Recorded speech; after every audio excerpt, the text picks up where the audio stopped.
Hi, my name is Ayomide. Welcome to the World Without People podcast, where we journey into some pretty amazing stories of everyday people. I believe strongly in the interconnectedness of our human experience, that we can color and enrich our lives by sharing and learning from our lived experiences. In this concise podcast, I bring to you engaging conversations like a chapter in a vibrant book designed to motivate and encourage and challenge and, of course, brighten your day. My guests also get to ask me one question, and there's no telling what they might come up with. So thank you for tuning in. Grab your coffee or tea, or listen on the go to some amazing stories of real people. After all, what is a world without people?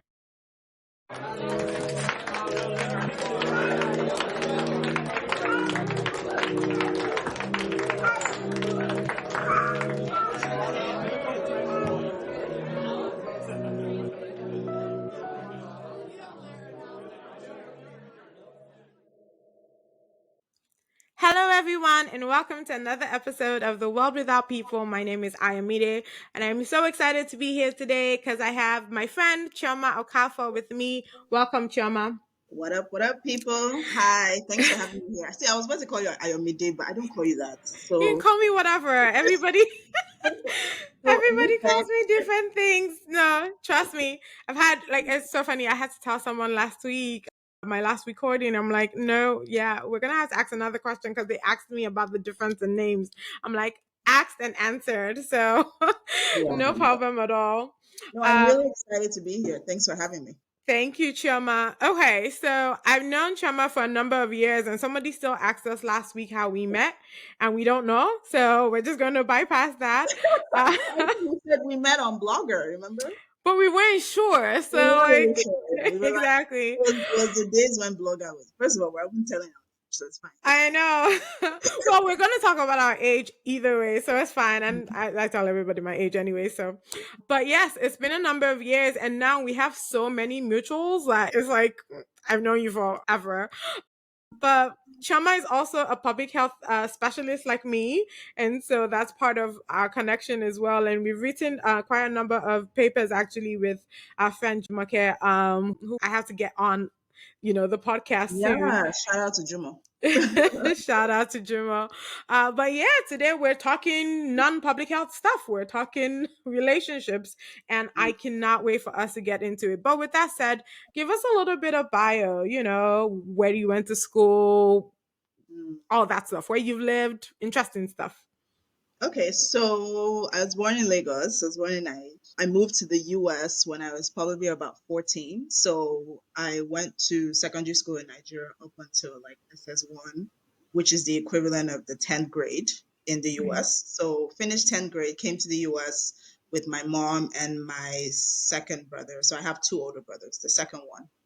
We moved to the US and I was able to start the 11th grade. So I did the 11th grade and the 12th grade of high school in Atlanta, Georgia. So I went to Campbell High School, which is, I like to use this thing to brag. I don't know why, but it's the same high school that Julie Roberts went to. So, I Oh, feel like, nice. our friends. Anyways, so I didn't say the secondary school I went to Nigeria, but it's fine. It'll come up in the conversation. And then I went to college in Georgia as well, went to University of West Georgia, which is like public university, like an hour outside of Atlanta. Yeah, so went to college, finished college in Atlanta, worked for about 2 years, but you know how it is when you get your bachelor's, nobody really wants to hire you if you don't have experience. Mhm. So my mother was like, "What do you want to do with your life? Do you want to just be here, or do you want to go? Like, don't you want to?" She kept telling me to go to nursing school and go to pharmacy school, and I was like, "I'm not doing that. Nope, nope, nope." So I decided I'll go get my MPH, and I think that was also when I was disturbing you too, because you were Right. working in public health in Houston, I think. Right. And so I was like, "Dude, what's up with this MPH thing? Like, what is it about? Whatever." And you really gave me some good guidance. So shout out to you for that. And so I went to University of Kentucky in Lexington, which, if anyone knows anything about Lexington, is the most white city in the world. But I went to University of Kentucky, was there for about a year and a half, but it wasn't bad, honestly. I made some good friends there. And then after my master's, I worked for about a year in Atlanta, and I didn't really enjoy my job. So I was like, I need to figure out what to do next. And then I was chatting with my mom, and she was like, "Well, maybe you should move back to Niger. and see what happens. Like you can get a job in public health, blah, blah. And I was like, yeah. So I talked to a friend of mine that I had in grad school as well. And he was like, oh, yeah, come back. I'll help you find something in Nigeria. So I went back to Nigeria, worked for about a year and a half, did NYSC, crazy. Um, and then after that, I was going to stay longer, but job wise, the pay was not making sense at all. So Mm-hmm. I was like, you know what? Why am I suffering here? And this is when Naira was like 180 to a dollar. So I know, imagine right? then.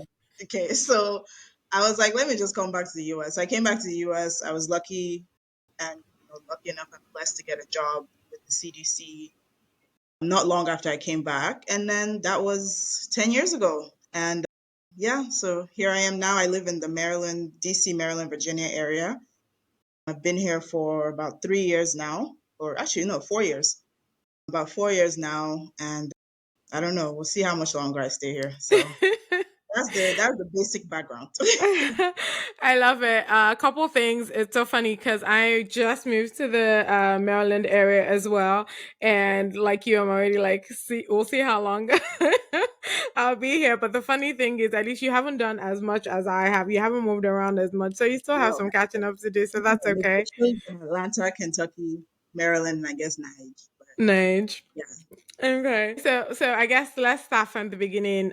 One of the things I wanted to talk about with relationships was just even that you came here at 16. Oh no, sorry, 14.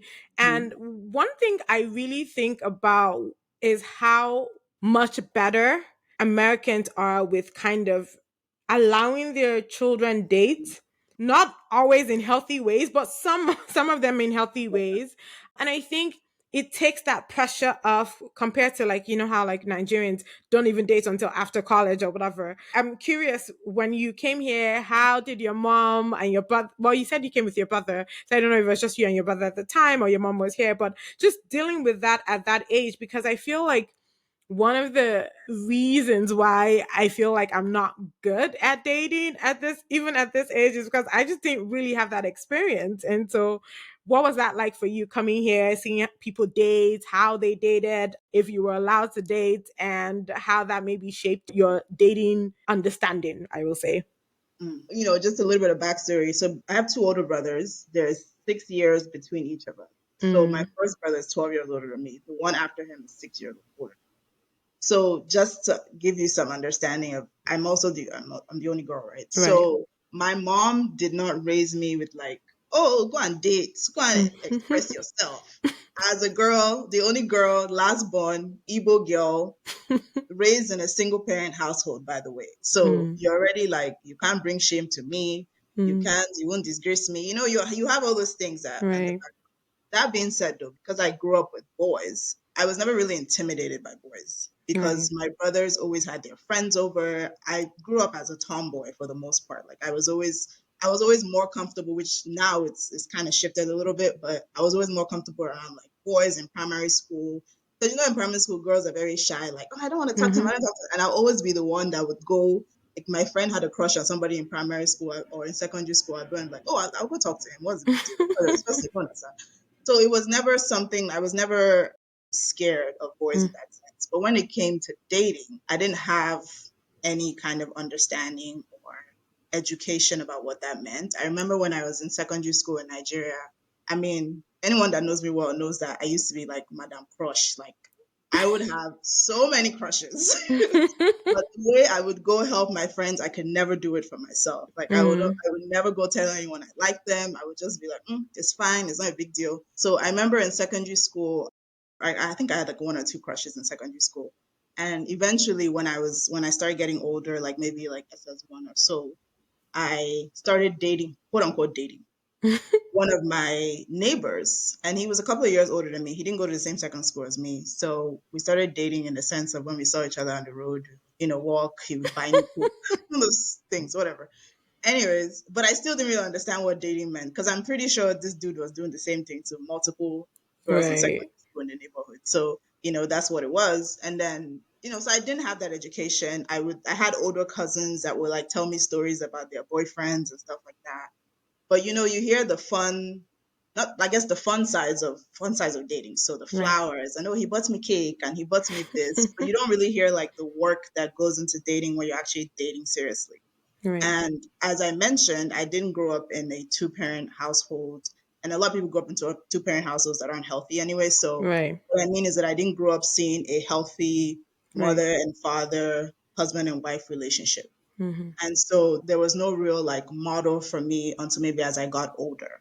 And so as I got older, when we moved to the US, my mom didn't really tell me anything about dating. In fact, this was, it was even worse by the time we moved to the US because she was seeing 16-year-old pregnant girls, Right. 15-year-old pregnant. She was like, no, like after school, come back home. Like I don't Mm. want to hear anything until, I think, because I was in high school, I was very involved in like volunteer stuff and all that. So, if it wasn't that I was volunteering with one place or the other, I would say, I want to go to this party. She would say, no, come back. Like it was like all of those things. So I didn't have a lot of freedom in high school unless I was volunteering. I was in the Right. house studying, Mm. or not really studying because I didn't really study in high school. That's so all that to say, there was really no opportunity for it to happen. And then keep in mind, I moved to the US when I was 14 Mm-hmm. and I was in the 11th grade. Mm-hmm. Most people in the US in the 11th grade are like 17. That's So I true. was pretty young That's for compared true. to everybody in my grade.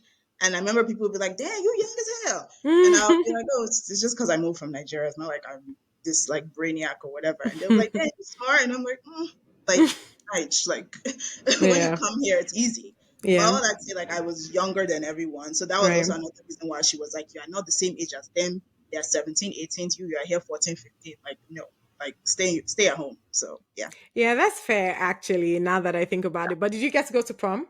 I did. I actually went to prom my senior year. I did not go with a boy, but No. I went with like a couple of friends. Okay. And so we went to prom, and then my aunt actually drove us. Because I don't know why. We just got a limo. See, this is the thing. But the funny thing is, that my mom was actually very cool about prom. She like, she got me a dress from Macy's. I did my nails for the first time. I think she did my makeup self because my Nice. mom was doing like Mary Kay at the time, so Okay. she was like a makeup expert at the time. So Right. she did my makeup. I mean, she was pretty excited about it, but she was like, "Oh, your auntie's going to drive you," and then we didn't really have a curfew. I probably came home at like 2 or 3 after we went to IHOP. So she was lax about that aspect because she knew Yeah. I was going with my friends who were also African girls. So that means that they were not bad Emphasis on the African girls. girls. Okay. That's fair. And you've spoken about your two brothers. Have you ever had a conversation, like a serious conversation with them about dating? I know it can always be interesting with boys and, my sister, but Yeah. especially now that you've gotten older, have they ever said, especially if you've ever like gone through like a heartbreak or something, have they ever talked to you and tried to help you out, that kind of thing? It's funny because like I never really used to talk about dating with my brothers. With my first brother, because he was a lot older than me. First of all, by the time I moved in when I was 14, he was like in his 30s and he lived in Right. Nigeria. So we didn't Mm. have that kind of, we were cool, we were close, Yeah. but it wasn't that kind of relationship that I'd be calling him like, oh, I have one boyfriend in the US. And he's cool though. So it's not like I couldn't do it. I just, Right. whatever. With my second brother, I would say we talked about it here and there. I think usually the conversation comes up when we kind of start talking about our parents Mm. and maybe we start talking about our own. I think as we've gotten older, we've been definitely having more of those conversations. I remember when I lived in Nigeria and I was dating someone, and my brother used to be like, "Oh, why haven't we met him? Why don't you bring him around?" And Hmm. blah blah blah. And I'll be like, like I don't know. Let's see. Like I used to Yeah. be like, let's see, because I was always a person, and I think to a degree I still am. I would never like tell my family about anyone until like I was sure about the person or Hmm. I felt like that person was sure about me. Mm. And there was like an understanding of like, yes, we're together, this is going somewhere. And so if I didn't have that, I wasn't telling my family about, because you know how it is, like when you start telling your people start expecting marriage, and when it doesn't work out, sometimes they blame you because you're the woman. It's like all this. So I never did it. But I think as we've gotten older, my first brother, both my brothers are in relationships. My first brother's married, he has 3 kids. Second one also has 3 kids. So when they talk about their relationships and when I bring up my current relationship, we do have the conversation then. That's good. I'm the first child, so it's a lot different from me. But Yeah. thankfully, there are many girls, so it's like okay, we Yeah, don't right. have And to the do any. boys is different. I don't know. Yeah, yeah, Yeah. and that's why I was asking because I'm like, oh, that's true. I knew about the one. I just didn't know you had two older brothers. But it's interesting to see kind of like how their age also plays a role into how that Yeah. conversation is, and so it's good that, or at least I think that it's good that you're also at an older age before you get to that point. Like I feel like Mhm. if you were coming in now and you're saying you want to get married, they can give you more constructive things than if you're Right. 20, Right. 21 and they're just like, what are we supposed to say? So I Exactly. think that's kind of cool. Now you said, for example, you don't tell them immediately until you feel comfortable. But again, it's like at this point, I'm like, honesty, be direct, like, all of that, just straight conversation. How do you navigate that, right? While trying to also like let things play out naturally, right? Because you don't want to put pressure on anybody. You don't want to seem too demanding, but Yeah. you also know that, hey, we don't have time, right? I want to Yeah. know in a month, in 2 months, whether this is going somewhere or not, if I'm introducing you to my parents or not. So how do Agree. you navigate that? Yeah, that's a great question. And I think that the issue, not it's not an issue, but I think, I'm big on clarity. So I like to be clear about things. I don't really like muddy waters. I just want, if something is something, let it be that. So as I'm getting older, I'm 34 now. So as I'm getting older, I've tried to be express that clarity in different areas of my life, whether it's my career, my relationships, my friendships, things like that. And I think at this point, when I say I don't like to tell my family about who I'm dating and stuff, it's because I need to achieve that clarity before I share it with them. Mhm. And I think like with my current relationship, I didn't tell my my siblings or my mom about my boyfriend till maybe I would say like 8 months to a year in.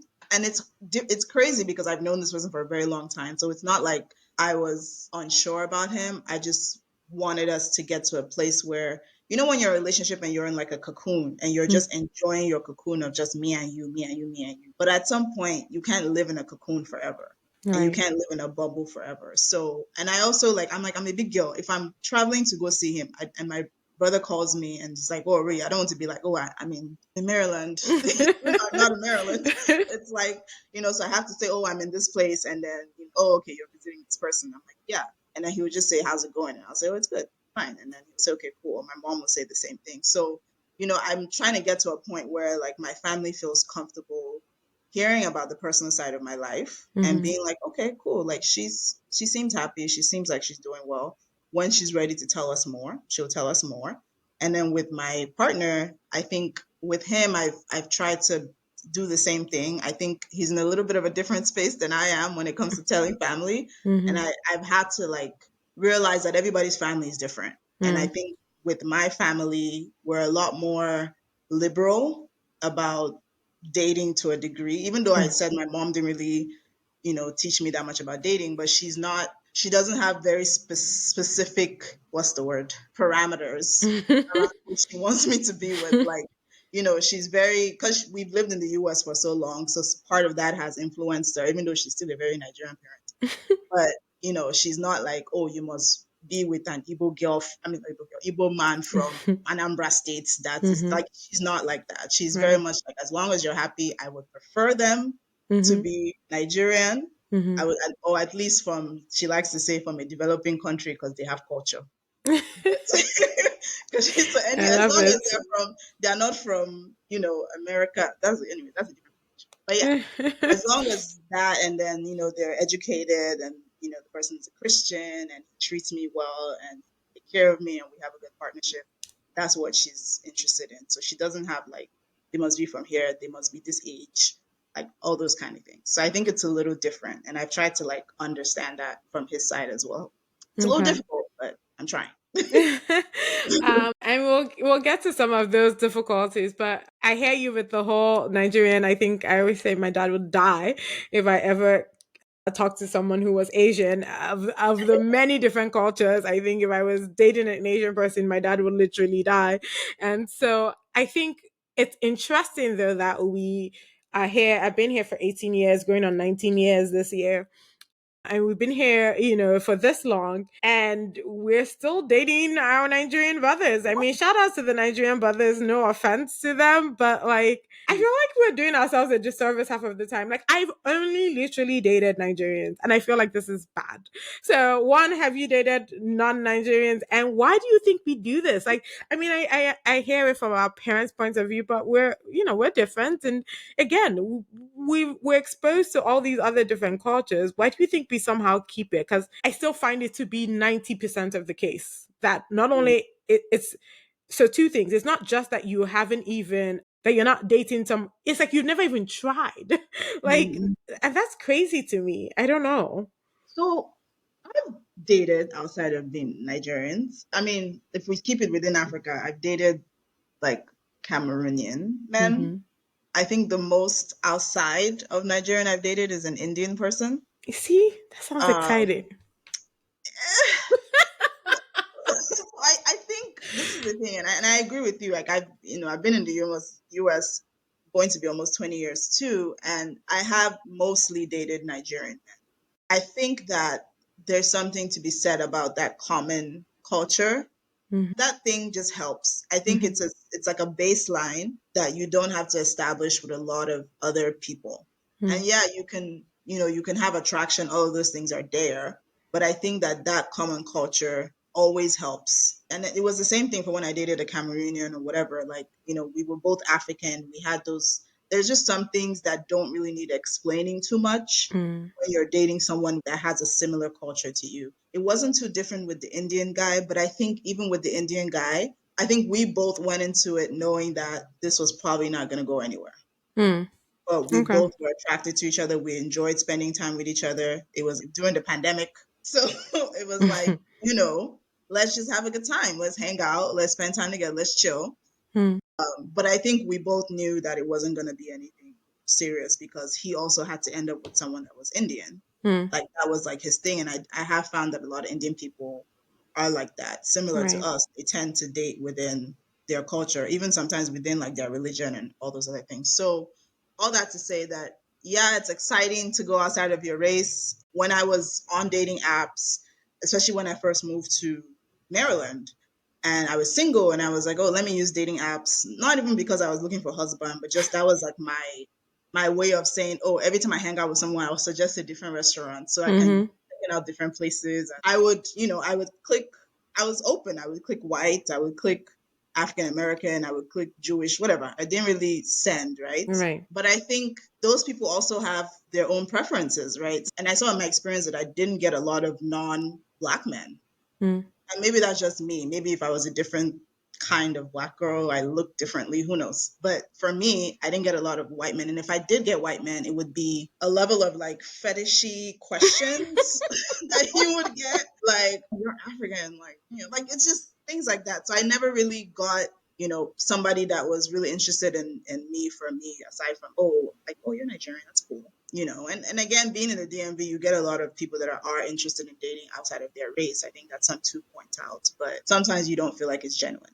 And I think that that's been my experience. But yeah, I think overall, yeah, it just is what it is. I saw a video the other day on Instagram about how Nigerian girls always abusing Nigerian men, but then they always end up with Nigerian men. So it's like, I don't know, what are we gonna do? But here, that's the thing. It's the same all around. So that brings me to my next question because you know, I have a friend on Instagram and I'm pretty well, he's my friend in life too. And I'm pretty sure he's not gonna listen to this, so it's fine.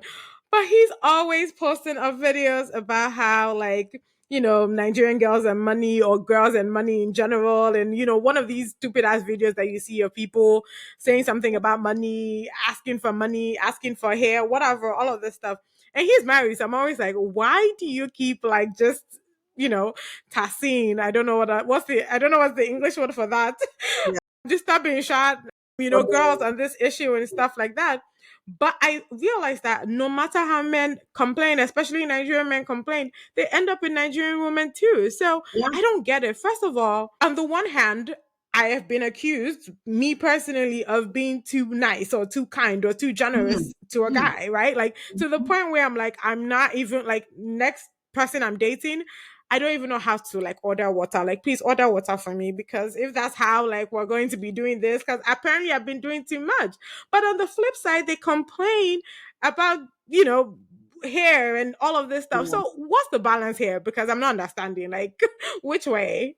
I don't know. I think it depends on the guy, right? I think that there are some guys that are okay doing those things. Like Mm, if you say, "Hey, I'm going to get my hair done this weekend. Can you send me $200?" There are some guys that'll be like, "Okay, sure," and send it. And it doesn't mean like they won't feel anything any kind of way about it. I think it's not really we can't really bottle all Nigerian men into like, oh, they don't want to pay for stuff. Some of them actually like to do it. Some of them feel like it's part of like their ego. I'm taking care of my babe, like that's my babe, kind of thing.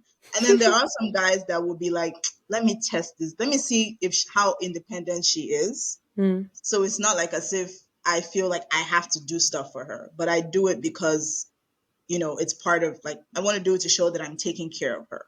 mm, And again, that's why I'm saying that I think it depends on who you're dating. So like for me, I mean, I've been single for a long time until I started dating my current boyfriend. And so I never was one that was asking people to send me money, or like I've never been that girl that was like, oh, I can't do this, send me money. Like I've been taking care of everything myself. And when I started dating him, there will be times where he would want it's funny because he's gonna listen to this and laugh. But there'll be times where I'll be like trying to like hustle, like, no, it's okay, I can pay for it, I can pay for it. And he'll be like, you can pay for it, I pay now. And then I'll be like, you know what?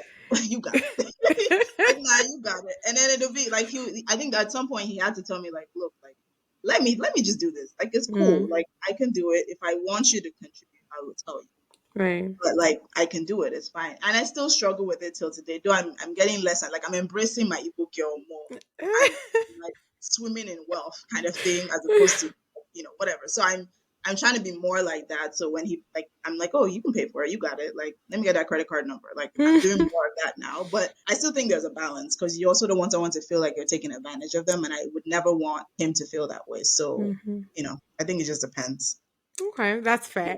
Yeah. Okay, Yeah. and then you've also talked about dating apps. And so just thinking through your experience with that, because I tried it for 1 month and I realized I was very vain. I think if you've been on my Instagram, you would see that I said this where I was like, first of all, I'm very vain. Because if we ain't tall, if we ain't fine, I'm not trying to to look at these pictures. And then two, I realized I was also probably a snob because I'm looking at all the things that they're writing and I'm like, you're an adult. Why are you saying this? Or, why is your spelling wrong and things like that. So anyways, probably have issues here. But dating apps are a lot because I just feel like you can't really tell. And there's no way that, at least for me, I have not found a way to get it past that superficial. And even if you start the conversation, Mhm. it's basic. Hi, how are you? How's your day? Like nothing Yeah. exciting enough to kind of go into it, It's and that just can't work for me. So I understand it's a personality thing, but sometimes some people just say you just kind of have to go past that. So how has that experience been for you? That's not how you met your current boyfriend, but has that ever gotten you like a really good, like, 1 year 2 year relationship? What's that look like um for you? or where no I the Indian guy I talked about, we met on a dating app. Mm-hmm. We were kind of on and off for a year. Mm-hmm. But I would say with dating apps, I think you have to go into it with zero expectations, unfortunately. Like Mm. I'm the kind of person when I was on the apps, it's very I feel like it's very physical, depending on the app shop, but it's very How many apps have physical you used? oriented. I've been on Tinder, I've been on Bumble, Mm. I've been on Hinge, and I've been on Coffee Meets Bagel. I think those are Okay. the four And that did you I've. pay for all of these, or were How these the free versions? please, I use the free version. Though I have heard that when you pay, you get better quality matches and all that. Mm-hmm. I've never really been. I was like, no, I won't pay. Like, no. So I'm like, most people aren't paying. So hey, Right. um, but yeah. So I feel like what you said is right about the conversation thing. It is annoying. Like, Mm-hmm. because how many times do you say hi? How are you? Hi, how was your Mm-hmm. day? Like, please go away. So I've had to. I remember one time I started using like a very template message. Mm-hmm. I just saved the template. So every time someone would send me hi, I'll just copy and paste What that was the response. template? Tell me. But it was something like, "Hey, I'm good. How's your day going?" Like it was like something upbeat and like whatever. Because I've heard from guys that they sense that women are very, they're not very excited on dating apps. Like women are Mm. very like, let me wait for him to say something. Like they don't Mhm. engage in the conversation.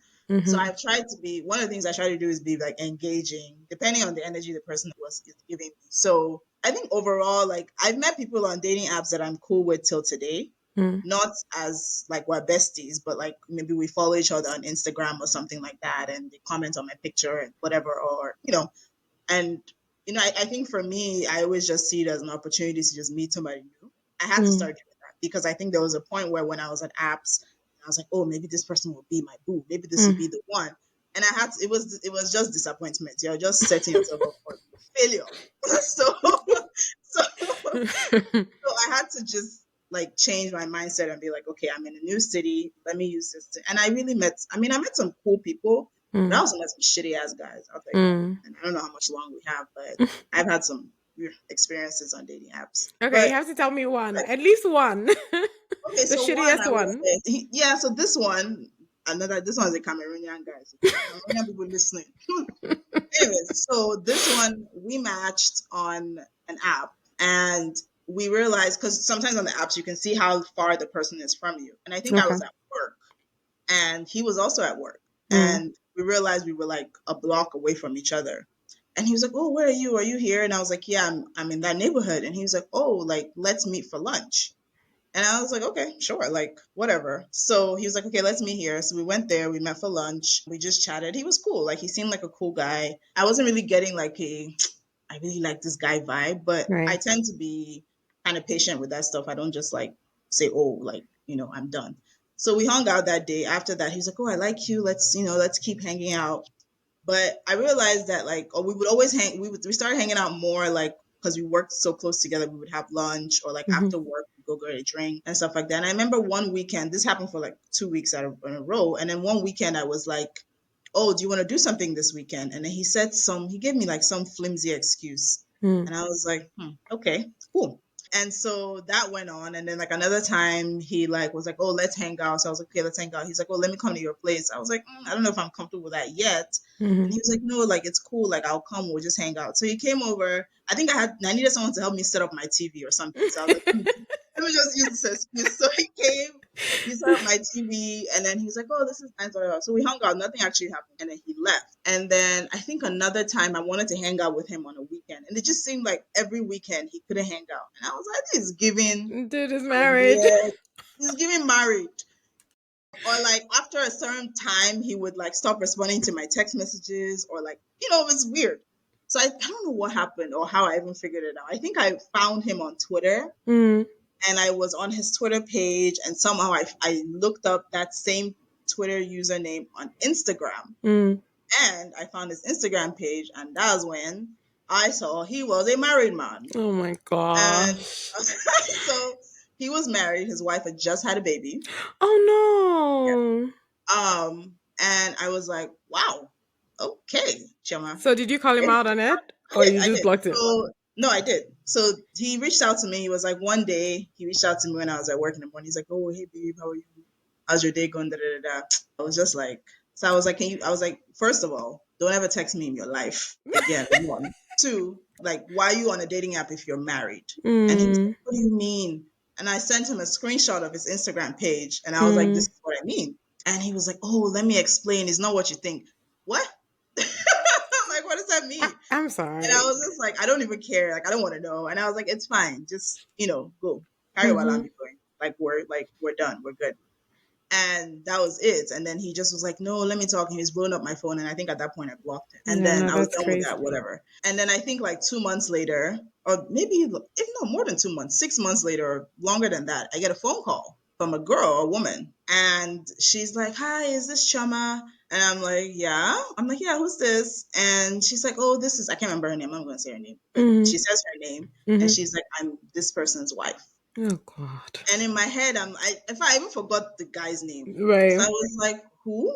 And she said his name again. She was like, I think you guys met on a dating app. And I was like, oh, yeah, hi. like, and she was like, yeah, I'm so sorry to be calling you. It's just that she was like, went through his phone and we're currently in the process of filing divorce because I found out that he's been Mm, cheating on me for however long she said. And she was like, and I went through his phone and I saw, and I'm calling I don't know what she was doing. Basically, I think maybe she right, was calling all the women on his phone right, and maybe looking through his text message or something. She was like, she's trying to basically compile enough evidence for the right. divorce. And I was just like, I'm sorry, girl. Like, Mm, one, I didn't know he was married. Because if I yeah, did, this wouldn't even be happening. And I was like, I right. cut it off once I found out. Nothing happened between us. We just went on a couple of dates for a couple of weeks. And that was it once I found out I was done. And she was like, okay, thank you so much for telling me. And she's just like, like I'm just very distraught right now. And I just like, it's cool. But that was probably one of the worst ones. So Oh my yeah, gosh. yeah. So just a warning for those of you that are On using dating dating apps. apps. Like I say, Google people. So it was at that point I started Googling.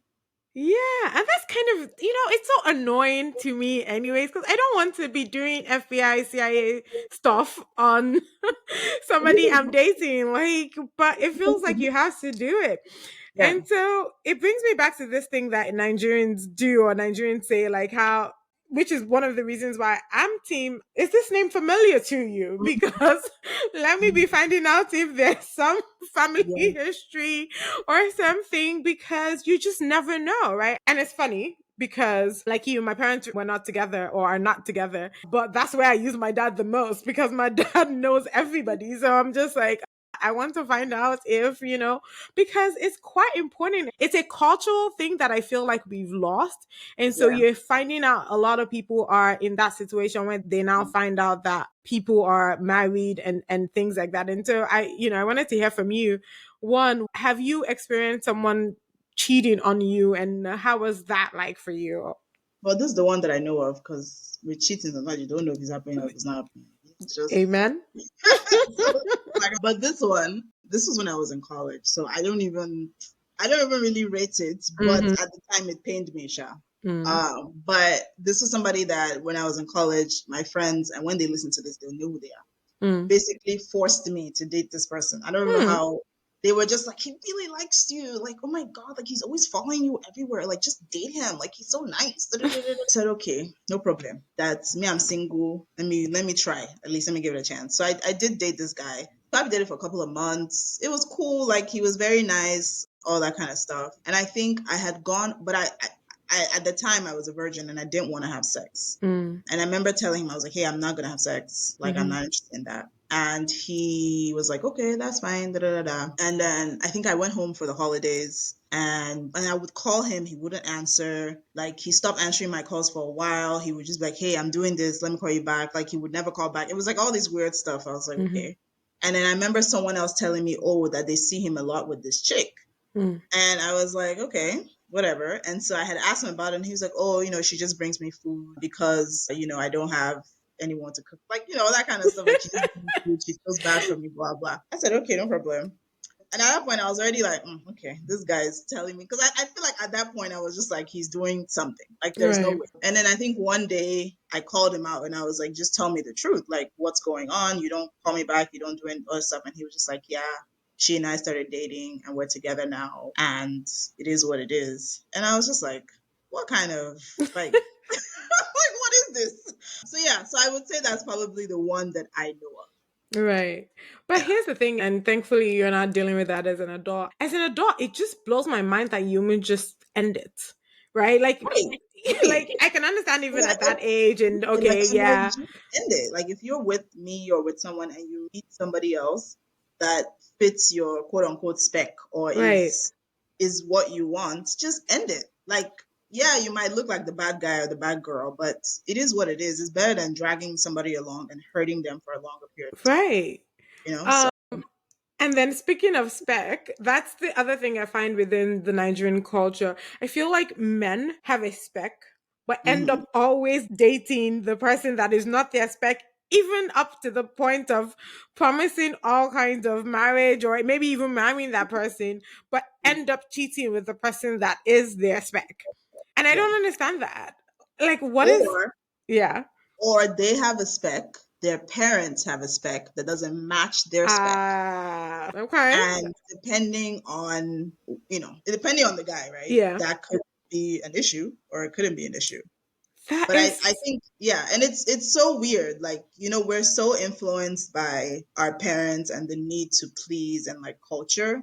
And Mm, I think that like with me, when I was single, my mom would be like, "Oh, this guy, like there's this person, this is my friend, she has this nephew, this or da da da mhm, da da," and she would mhm, bring me all these people, and I'm like, "Ah, but it's like no, mhm, like, and it'll be like, Igbo men, you talk to them on the phone, they can't really hold conversation, not because they're Igbo, but just I've seen in a commonality where it's really hard for guys sometimes in Nigeria to hold a conversation mhm. where they're not asking you, it's not like an interrogation, it's a Right. conversation Right. where you're not asking me, where are you from? What's like, what did you study in school?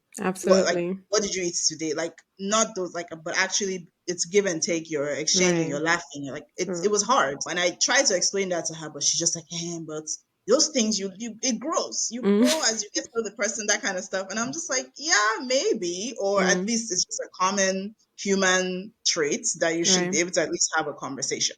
All that to say that I feel like when you talk about like spec and stuff like that, I've never really, like, I guess you could say I have a physical type in terms of like, oh, I like this kind of guy. Like when I watch this kind of guy in movies, it's Wait, like, wait, oh, wait. You gotta tell us. You gotta tell us what kind of guy. I mean, everybody, Idris Elba, come on, like those Ah, kind of I mean, I don't videos, even blame you. Have you seen Hijack? Oh my gosh, I don't blame you. I didn't have a thing for Idris Elba until literally this year. I saw it. Like, I'm like, okay, Mhm. okay, all right, I see it. It's giving tall, it's giving dark, it's giving handsome, it's giving British accent. I mean, what else? Okay.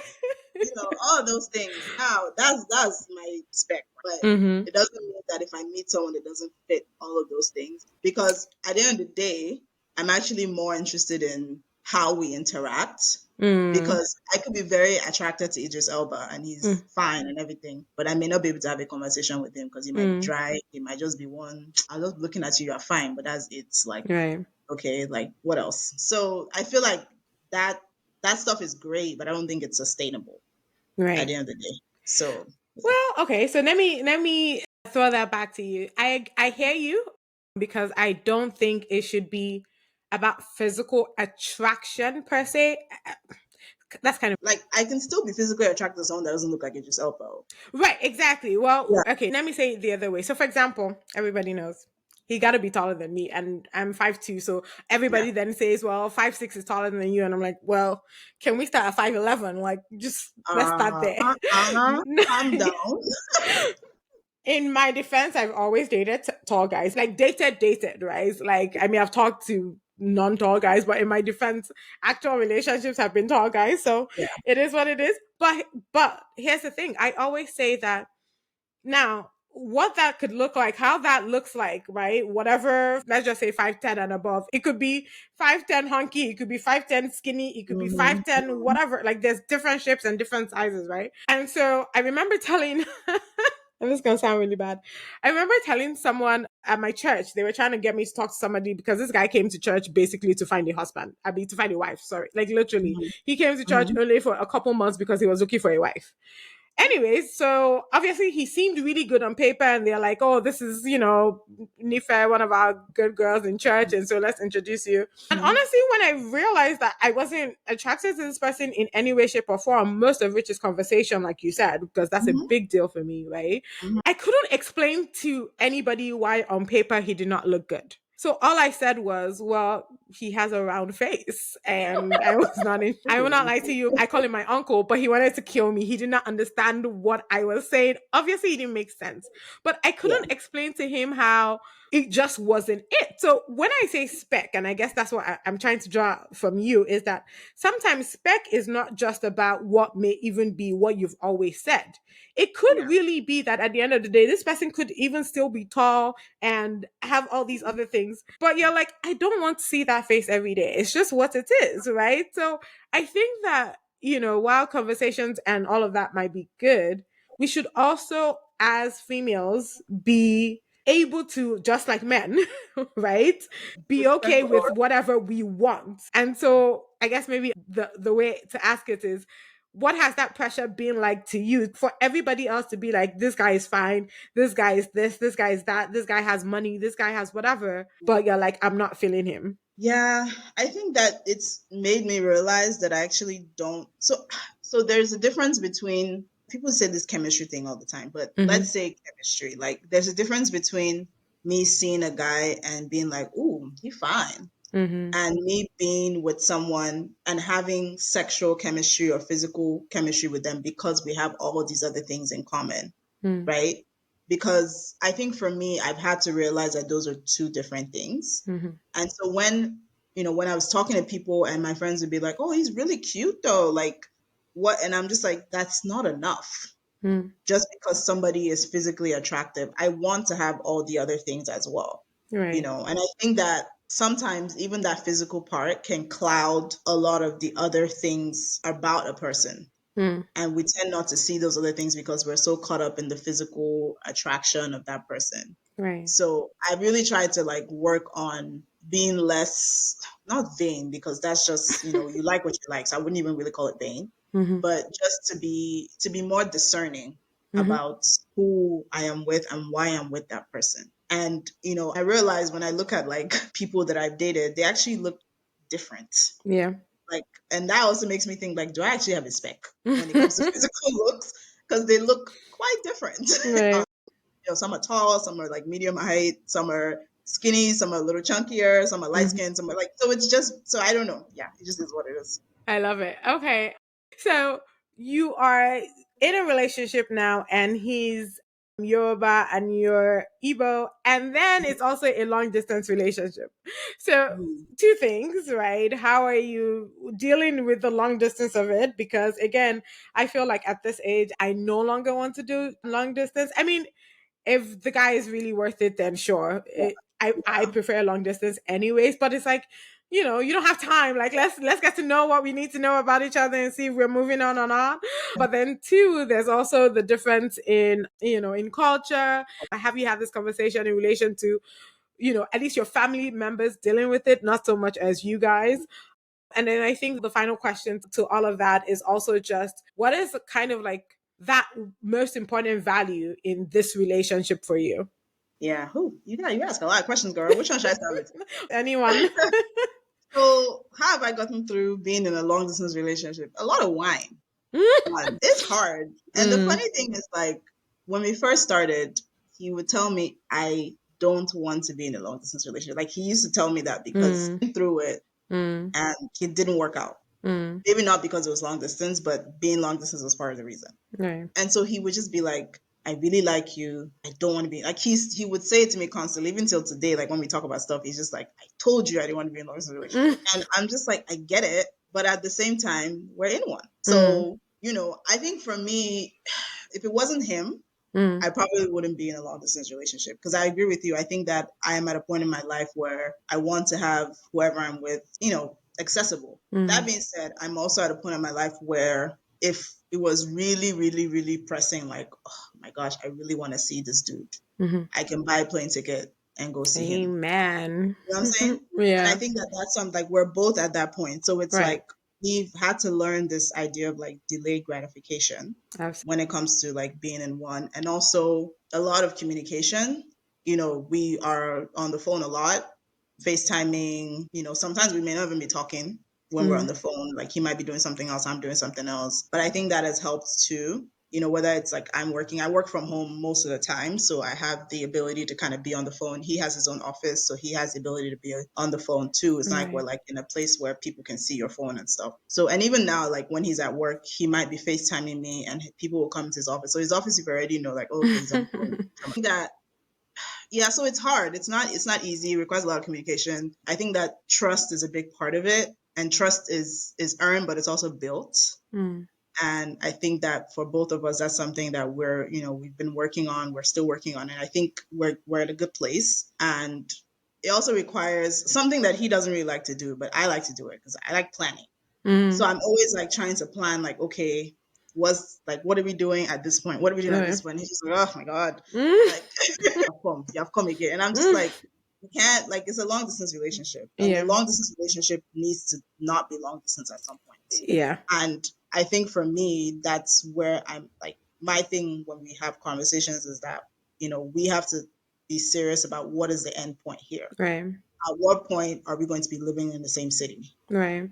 I'm open to moving. Like I will, I'll move. I have no issue with it. And I've told him that, and he knows that. So it's like we both have to then come up with what's the timeline for this. So now I have Yeah. to ask a question. Sorry. Because I have a friend who kind of went through something with this whole dating thing in long distance, and he really hated it and all of that stuff. And I had told him at the time to at least work from her location so they could Mm, figure it out. yeah, And yeah, my yeah. thing is, though, on the one hand, her job was such where she could literally go to another state to work. Same thing with Yeah, you, right? yeah. So why even ask for the timeline? Why not just go? I mean, because what is So, the harm? so I do that, right? So Right. I would like when I go, I stay for like a week or two No, at a I mean time. move. So moving, Yeah. and see, I have a list here Okay. that I'm So as soon as the lease ends, that's the so timeline. that's the thing. So that's my timeline, right? My Okay, good. timeline is that my lease is up at this point. Right. Once it's getting close to when that lease is up, we need Yeah. to start getting serious about, am I renewing my lease or am I moving Right. over there? Right. And are we starting to, consolidate some other stuff? So I think that might be the timeline. So I think Okay. that's the timeline. Now, all that is dependent on God willing, the relationship keeps going in a Right. positive way, and then we'll have that conversation. Yeah. Okay. All right. Anyways, continue.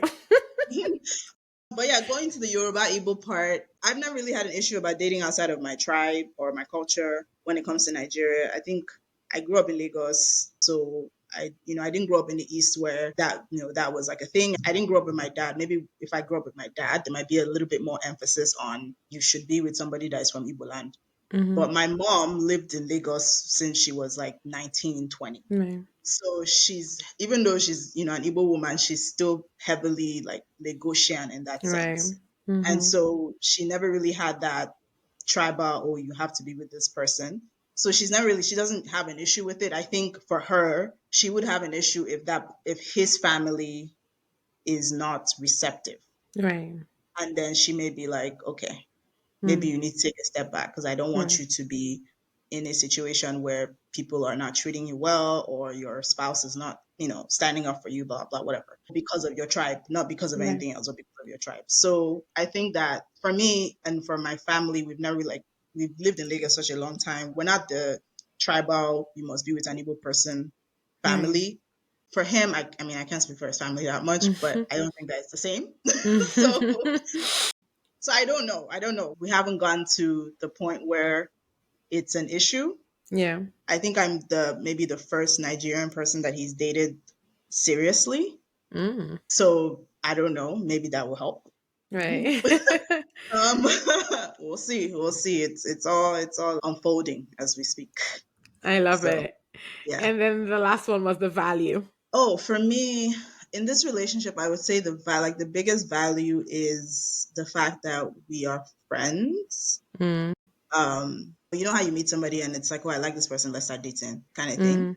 We Mm-hmm. actually like we've been friends for God, like 18 years. Mm. And so I think that really helps, especially when we're having certain kinds of conversations or talking about. I think that we're able to just kind of fall back on that friendship thing. I think that that's Mm-hmm. kind of like the core of our relationship in the sense that like, there's times where like I mean, we laugh and make jokes about the most crazy things. Like, I think sometimes when we have conversations, I'm like, if anyone's listening to this is weird. Like, this is like some weird stuff. And then I think we're also very open and honest about like our past relationships and things that have happened in the past with us and with our families, and we share all of those things just to be very transparent, and I think that that's really good. So I would say that's the big value, is that friendship is like really strong. The only fear now is that, let's say this relationship doesn't work out.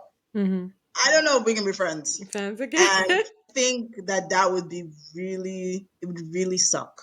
And I Yeah. and I think for him, that's something that was a big fear going into this, was like, man, like I'm gonna lose a friend. Mm. Cause we say like, oh, you're my best friend. Like we say that to each other. And Right. I think that's one fear, is like, hi, like, this relationship is going well, but man, if it doesn't work out, that's it. Like, Yeah. No, I friends. definitely feel that. Like, I feel like I couldn't have dated any of my guy best friends.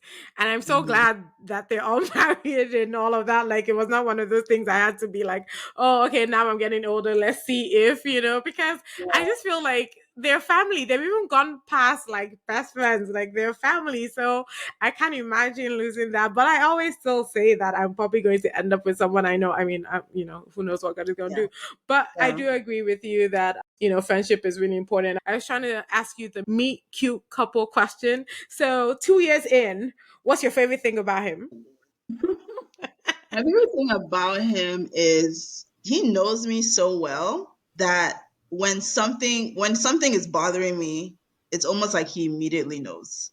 And Mm. he's just like, okay, all right, what's going on? Let's talk about it. All right, okay. You want to do this instead? Do it like, oh yeah, okay. Like he's very good at assessing my mood or like how I feel. And this could be in person, this could be like when we're on the phone. And that's something that he's really picked up on. I like that. And I think that's really good. And I think that he really does try to make my life better, especially when I'm going through things or when I'm going through something and I need help. He's always like ready to come through and help however. So I would say that's probably the big Oh, I love it. Well, one. I can't wait to meet Labu so I can ask him his own side of this. But thank you so much for doing this. I really appreciate it. I'm going to let you go, but you have to ask me one question. Okay, one question. Let's see. Okay, let me ask this one. If you could have any guest on your podcast, dead or alive, and you can ask Hmm. them anything, who would it be? Funny enough, I feel like I may have answered this, but I will still say Steve Kerr. I don't know why, but I'm fascinated with what he's been able to accomplish with his level of players, with their different egos, with their different personalities, because I feel like he's had a different set of personalities than, say, and I'm forgetting his name, not Doc Rivers, the other one that San Antonio Spurs, what Popovich. I feel like Popovich's players were a lot more calm and like adult and just matured, whereas Care, especially because he was a player as well, had a different Mhm. set of players, and I'm so interested in who he is. So, anyways, that's it. Oh, That response, yeah. see, that's how you know that someone watches sports. Because I was like, who is Steve Kerr, please? That. And I had to like, and I was like, wait, I think it's that white guy that's like a coach for some like basketball. Because I think I remember him coming out to say Yeah. something. Yeah, and I was like, hey, babe, Okay, okay. So like for some will people in say, the like, back, some people are going to say Nelson Mandela, no. maybe Mother Teresa, or I don't Oh, so I have a understand. story about Right. Mother Teresa. Let me tell you, I have a story about Mother Teresa since we're still on here. The last guy I talked to, dated, Mhm. actually accused me of being Mother Teresa because I'm Ah, apparently that generous or that nice as a girlfriend. And I'm like, so I he had really an don't. he had an issue with your generosity. He did. And I'm like, I don't understand. So when I tell you that I'm about to start asking for hair and I'm paying my rent, and Honestly, I know girls that do that. Like they're very like, oh, he's paying for my nails, he's paying for my hair, like like that's there. And I feel like sometimes with the right guy, if you set that expectation, they might be okay with it. Like you're setting your expectation, and if they don't want that, they should be going. Like no, and I agree. I saw something on Instagram, like you met a girl who's already like a baddie, right? Like nails done, hair done, everything did. What are you contributing to it when you come into the thing? And I was yeah, like, like that's that is kind of not like, but yeah, like you because can't unbody her, and yeah, like she shouldn't. If you're really serious about her, she should maybe I don't know. I'm kind of weird about this. I go back and forth yeah, about it. Like it's not his responsibility until maybe you're like married, but like I kind of see why he should at least offer. But mhm, and so since we're still here, let me then ask you: yeah. have you ever, like throughout when you were dating with dating apps and stuff like that, did you ever offer to pay for like lunch or whatever? And what was the reaction with those kind of things if you ever did it? Uh, I was a selective offerer. If the person is African, Mm-hmm. typically I do not. Mm-hmm. Because I feel like generally African men tend to be like, I got it. I'll Right. pay for it. I think I usually would like gauge the situation and Mm-hmm. decide. Of course, I always have my card with me, so Yeah. last, if they say let's go Dutch, I'll pay for myself. But I think that generally depends on who I'm like. I've been on like coffee dates where we just go to Starbucks Mm-hmm. and like I paid for that myself or Right. whatever. I think as time has gone on, a lot of guys are for whatever reason deciding like oh, I'm not gonna pay for the first date. Like depending on the guy, I think African Interesting. men are still very like I'm paying for the first date, no matter what it is. I feel like I don't see that with a lot of non-African, maybe like if I say African American Yeah. specifically. Yeah. I sense that a lot of African American guys tend to either one pick a place that's not that expensive and then they Hmm. pay, or they're just like, oh, like they'll pay for themselves, you pay for yourselves. Like And do they I will actually say say that from the beginning? no, Like, it's do just kind they of like it's just when kind of you're paying? like a Dutch, like, oh, let's go Dutch thing. I will say that Wow. I have dated I dated an African American for a couple of weeks, and he was not like that. He was very Mm. like, I'm paying for everything. So it's Right. not a blanket statement, Universal. but I do Okay. feel like that's been my experience, Sha. Okay. Yeah, But okay, I think I'm going to leave it there. Thank you so much because we could do of this for course. another hour. Yeah, yeah, we can. This is fun, and yes, I am a sports girl all day, every day. Really. So thank you, Chum. I appreciate it. No worries. Thank you so much. I had a great time. Thank you for joining me in today's episode. Just like you would share with friends about a great book you read, don't forget to share this if you enjoyed it. Connect with us on IG and Twitter at TWWPcast and get details on the website at worldwithoutpeople.org. And hey, remember to make loving others the story of your life. Until next time, this is the world without people.